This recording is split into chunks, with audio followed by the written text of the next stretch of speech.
So these are the observations and the equation for electrolysis of molten lead to bromide. You also have the diagram where you have the lead to bromide electrolyte.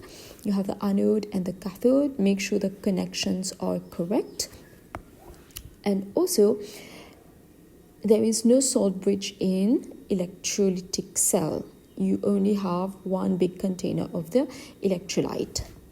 So here you're working towards the separation of the electrolyte, so lead to bromide, which is going to get converted to lead and bromine.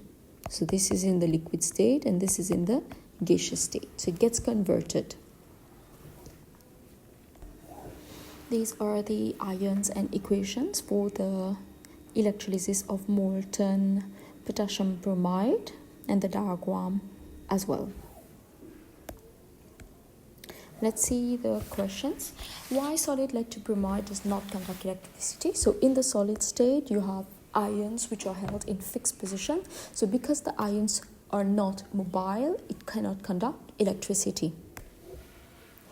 Construct and annotate a diagram of the electrolysis of molten aluminum oxide.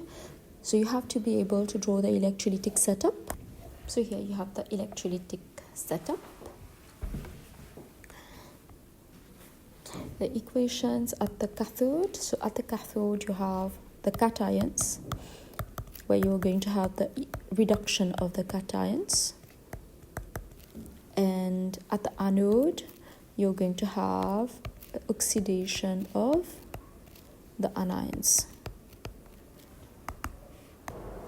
Here, suitable material for each electrode is carbon, or you can use graphite. It has to be an inert electrode. Identify the movement of electrons and ion flow. So electrons is going to move from negative terminal to positive terminal.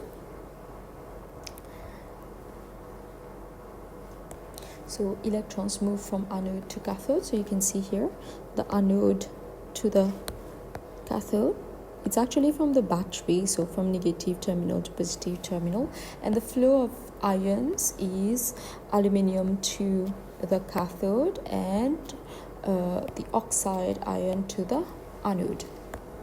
At the anode, we observe bubbles of gas. You can also mention that the gas relights a glowing splint. And at the cathode, you have a gray deposit at the bottom of it. Explain why anode is the negative electrode in a voltaic cell, but the positive electrode in an electrolytic cell. So in a voltaic cell, the anode undergoes oxidation and electrons are produced on the anode, the metal itself, the anode itself. So the anode becomes negatively charged. So you have electrons on the anode metal. But in the electrolytic cell, the anode needs to be positively charged so that it attracts the negative ions. That's why there's a difference in charge. Which statement about electrolysis of molten sodium chloride is correct?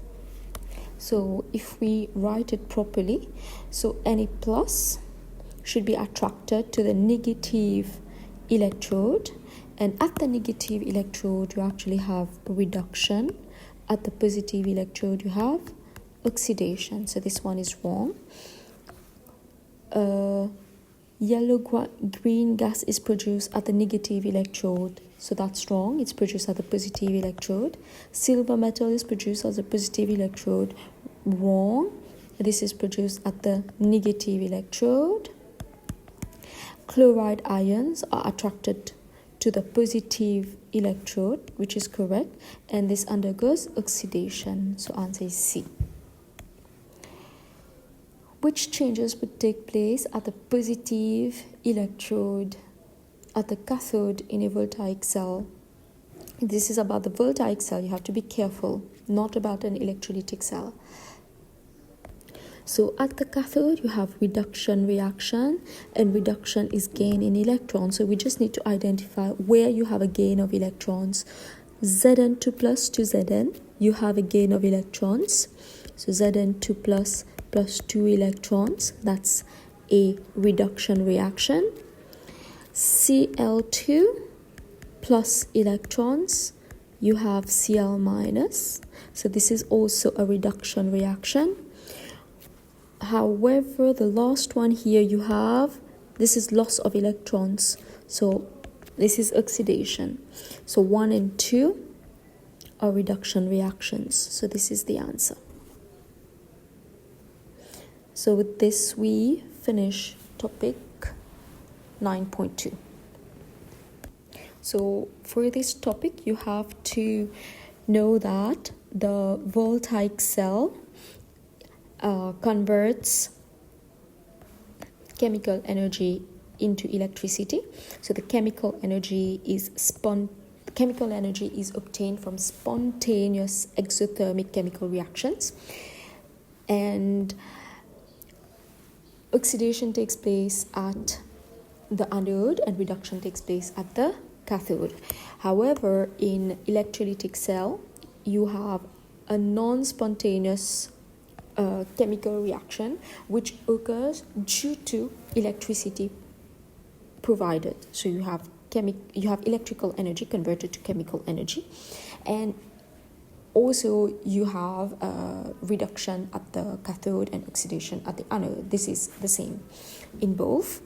You should be able to construct and annotate both voltaic and electrolytic cell. You should explain how reduction and oxidation reactions are used to produce electricity, and how electricity is used to break a compound in an electrolytic cell.